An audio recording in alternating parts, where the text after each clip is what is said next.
Welcome back, everyone. Now, before we get started, I just wanted to tell you one more thing about the format of this course. The lectures are going to be really short, and over time, a lot of my students have said that this is the preferred way to go. The reason why I like super short lessons is that you can go to the next lesson whenever you have a spare moment or two.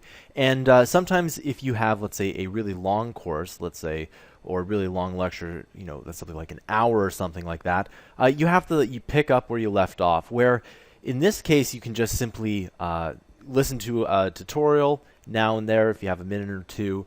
If you're commuting, you can go ahead and listen to them, etc.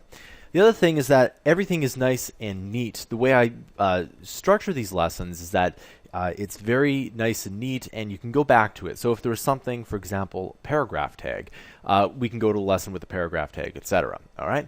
So the first thing we need to do is we need to set up an HTML body. Now, if we take a look at JSBin here, you'll see that at the top we have HTML, CSS, JavaScript, console, and output. Now, you can click the console here, but we won't use that. In fact, I do have courses for CSS and JavaScript, and you can just message me if you want to get into those.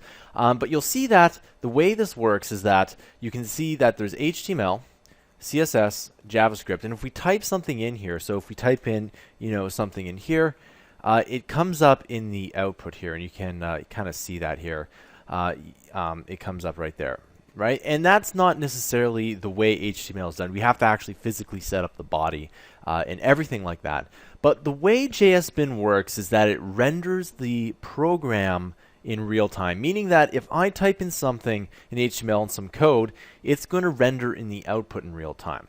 So I'm just going to go ahead and close those two, because the only thing we need to worry about here is the output. Okay, so JSBin, what it does is it renders everything in real time, and that's awesome because you can test as much as you want. Okay, we're gonna set up the body in the next tutorial. I'll see you guys next time.